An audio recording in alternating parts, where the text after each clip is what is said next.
Hello മക്കളെ. അപ്പം നമുക്കറിയാം നമ്മുടെ ജൂനിയർ നെക്സ്റ്റ് എക്സാം 26-ാം തീയതിയാണ് അല്ലെ, അതായത് നാളെയാണ്. അപ്പൊ എല്ലാ മക്കളും അതിന്റെ കനത്ത പ്രിപ്പറേഷനിലായിരിക്കും. പക്ഷെ അതിന് മുന്നോടിയായിട്ട് ആ ഒരു എക്സാം അറ്റൻഡ് ചെയ്യുന്നതിന് മുന്നോടിയായിട്ട് നിങ്ങൾക്ക് സ്വാഭാവികമായിട്ടും വരുന്ന കുറച്ച് ഡൗട്ട് ഒക്കെ ഉണ്ടാവും അല്ലെ. അതൊക്കെ ക്ലിയർ ചെയ്യുന്നതിന് വേണ്ടിയാണ് ഞങ്ങൾ രണ്ടുപേരും ഇന്ന് വന്നിരിക്കുന്നത്. അപ്പൊ നമുക്ക് ആദ്യമായിട്ട് ഈ നെക്സ്റ്റ് എക്സാം എന്താണെന്ന് ഒരു ചെറിയൊരു ഐഡിയ വേണം അല്ലെ. അപ്പൊ ഒന്ന് മിസ് ഒന്ന് പറഞ്ഞുതരാമോ? യെസ് മക്കളെ, നെക്സ്റ്റ് ജൂനിയർ എക്സാം എന്ന് പറഞ്ഞാൽ നമുക്ക് നീറ്റ് ജെഇഇ പോലെയുള്ള കോമ്പറ്റീറ്റീവ് എക്സാം ഒക്കെ അറ്റൻഡ് ചെയ്യണം, ആ ഒരു ലെവലിലേക്ക് പോകണം എന്ന് ആഗ്രഹിക്കുന്നവരായിരിക്കും ഇവരെല്ലാവരും അല്ലേ. അപ്പോൾ അതിന് വേണ്ടിയിട്ട് നിങ്ങൾ ഇപ്പോഴേ പ്രിപ്പയർ ചെയ്യാൻ വേണ്ടിയിട്ടാണ് നമ്മുടെ നെക്സ്റ്റ് ജൂനിയർ എക്സാം ഉള്ളത്. 6ാം ക്ലാസ് മുതൽ 10ാം ക്ലാസ് വരെയുള്ള മക്കൾക്ക് വേണ്ടിയിട്ടാണ് നമ്മുടെ നെക്സ്റ്റ് ജൂനിയർ എക്സാം ഉള്ളത്. മക്കളെ, ഏത് വിഷയമാണ് ഇതിൽ നിങ്ങൾ പഠിക്കേണ്ടതെന്ന് ചോദിച്ചാൽ സയൻസും മാത്സും ബേസ് ചെയ്തിട്ടുള്ള ക്വസ്റ്റ്യൻസ് ആയിരിക്കും നമുക്ക് വരാം. സയൻസ് എന്ന് പറയുമ്പോൾ അതിൽ തന്നെ ഫിസിക്സ്, കെമിസ്ട്രി, ബയോളജി ഉണ്ട്, അതുപോലെ തന്നെ മാത്സ്. അപ്പോൾ ഈ 4 വിഷയങ്ങളെ കേന്ദ്രീകരിച്ചിട്ടാണ് നമുക്ക് എക്സാം ഉള്ളത്. ഇനി എന്താണ് പഠിക്കേണ്ടത് എന്നൊരു സംശയം വരും അല്ലേ.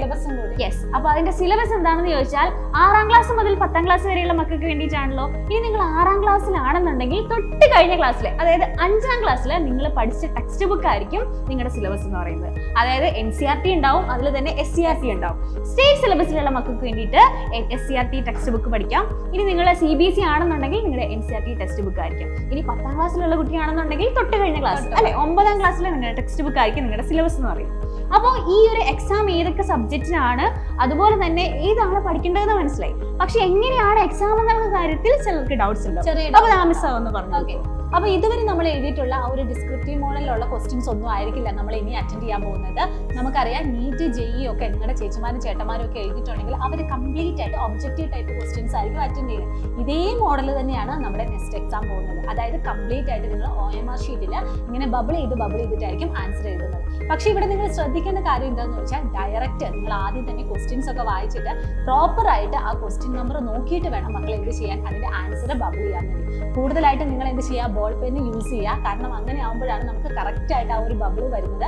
കാരണം ഇത് സോഫ്റ്റ്വെയർ ചെക്കിംഗ് ആയതുകൊണ്ട് തന്നെ നമുക്ക് എന്തെങ്കിലും ഒരു മിസ്മാച്ച് വരുവാണെങ്കിൽ അത് നമുക്ക് ക്ലിയർ ആയിട്ട് പെന്നൊക്കെ ലീക്ക് അടിച്ചാൽ പ്രശ്നമാണ്. അപ്പൊ ആ ഒരു ബബിളിൽ തന്നെ കറക്റ്റ് ആയിട്ട് ചെയ്യും. യെസ്. പിന്നെ വേറെ എന്തൊക്കെ കാര്യങ്ങൾ? പിന്നെ മാത്രമല്ല, നമ്മൾ ഏത് ക്വസ്റ്റ്യൻ ആണ് ആൻസർ ചെയ്യേണ്ടതെന്ന് കറക്റ്റ് ആയിട്ട് നോക്കണം. കാരണം നമ്മുടെ ഒരു ക്വസ്റ്റ്യൻ നമ്പർ മാറിപ്പോയാലേ നമുക്ക് മാർക്കൊക്കെ പോകാൻ ചാൻസ് ഉണ്ട്. അപ്പൊ എല്ലാവർക്കും വരുന്ന ഒരു ഡൗട്ടാണ് മാർക്കിംഗ് സിസ്റ്റം എങ്ങനെയാണ്. അതായത് 100 ക്വസ്റ്റ്യൻസ് നമുക്ക് 120 മിനിറ്റിൽ ആൻസർ ചെയ്യാം. അപ്പോൾ ഒരു ക്വസ്റ്റ്യൻ എന്ന് പറഞ്ഞാൽ മക്കളെ 4 മാർക്കാണ്. അതായത് നമ്മളൊരു ക്വസ്റ്റ്യൻ കറക്റ്റ് ആക്കി കഴിഞ്ഞാൽ നമുക്ക് 4 മാർക്ക് കിട്ടും. ഇനി നമ്മളുടെ ആ ഒരു ക്വസ്റ്റ്യൻ ആൻസർ തെറ്റിപ്പോയി കഴിഞ്ഞാൽ നമുക്ക് നെഗറ്റീവ് മാർക്കിംഗ് ഉണ്ട്, അതായത് -1 ആണ്.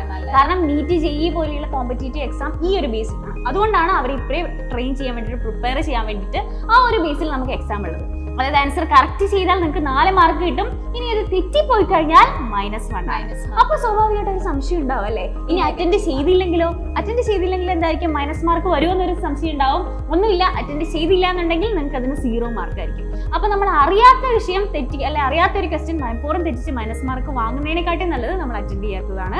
അപ്പൊ കോൺഫിഡൻസ് ഉള്ള ആൻസേഴ്സ് നിങ്ങൾ എന്ത് ചെയ്യുക, കറക്റ്റ് ആയിട്ട് അറ്റൻഡ് ചെയ്യുക. ഒരു എക്സാമ്പിൾ പറഞ്ഞാൽ നിങ്ങൾ 2 ക്വസ്റ്റ്യൻ കറക്റ്റ് ആയിട്ട് ആൻസർ ചെയ്തിട്ടുണ്ടെന്നുണ്ടെങ്കിൽ നിങ്ങൾക്ക് 8 മാർക്ക് കിട്ടി അല്ലേ. ഒരു ക്വസ്റ്റ്യന്റെ ആൻസർ നിങ്ങൾക്ക് തെറ്റിയെന്നുണ്ടെങ്കിൽ -1 വന്നു. അപ്പോൾ 8 - 1 7 ആയിരിക്കും.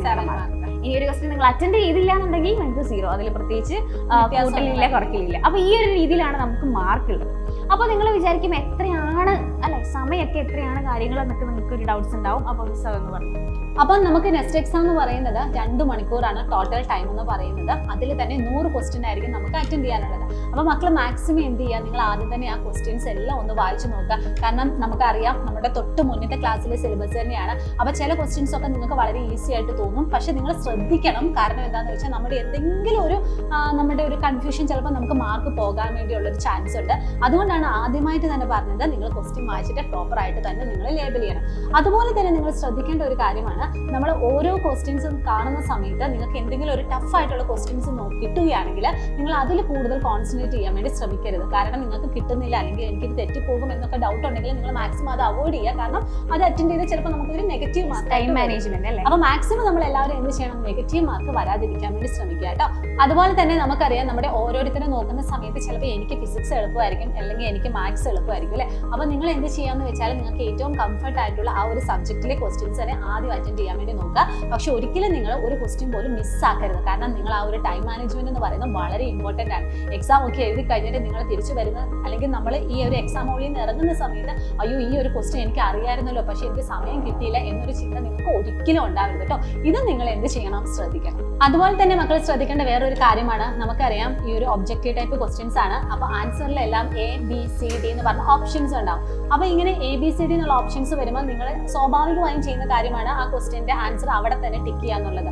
എല്ലാ ആൻസറും അറ്റൻഡ് ചെയ്തിട്ട് നിങ്ങൾ ഏറ്റവും അവസാനമാണ് നിങ്ങൾ OMR ഷീറ്റിൽ ഇങ്ങനെ ബബിൾ ചെയ്യാൻ പോകുന്നതെങ്കിൽ അവിടെ നിങ്ങൾക്ക് ഈ ഒരു ടൈം മാനേജ്മെന്റ് എന്ന് പറയുന്നത് വളരെ ഇമ്പോർട്ടന്റ് ആയിട്ട് നിങ്ങൾ നോട്ട് ചെയ്യേണ്ട കാര്യമാണ്. കാരണം നിങ്ങൾക്ക് ചിലപ്പോൾ അതിനുള്ള സമയം കിട്ടാനും ചാൻസ് ഇല്ല കേട്ടോ. അത് നിങ്ങൾ എന്ത് ചെയ്യണം, ഇവിടെ നോട്ട് ചെയ്യണം. ഇനി ഇതാ നമുക്ക് വരുന്ന ഒരു ഡൗട്ടാണ് അല്ലെ, എങ്ങനെയാണ് ഇനി ഒരു എക്സാമിന് രജിസ്റ്റർ ചെയ്യേണ്ടത്. മക്കളെ ഈ ഒരു എക്സാമിന് ഇനി രജിസ്റ്റർ ചെയ്തിട്ടില്ലാത്തവർ നമ്മുടെ ഡിസ്ക്രിപ്ഷൻ ബോക്സിൽ ലിങ്ക് ഉണ്ടാവും. അല്ലാന്നുണ്ടെങ്കിൽ ഈ താഴെ കാണുന്ന QR കോഡ് സ്കാൻ ചെയ്ത് കഴിഞ്ഞാൽ നിങ്ങൾക്ക് രജിസ്റ്റർ ചെയ്യാൻ പറ്റും. അപ്പോൾ എത്രയും പെട്ടെന്ന് തന്നെ നിങ്ങൾ എന്ത് ചെയ്യുക, ഇത് അറിഞ്ഞിട്ടില്ലാത്ത ഫ്രണ്ട്സ് ആരെങ്കിലും ഉണ്ടെന്നുണ്ടെങ്കിൽ അവർക്ക് ഷെയർ ചെയ്യുക, വേഗം തന്നെ രജിസ്റ്റർ ചെയ്യുക. അപ്പോൾ എല്ലാവർക്കും ഓൾ ദ ബെസ്റ്റ്, എക്സാം അടിപൊളിയായിട്ട് എഴുതുക.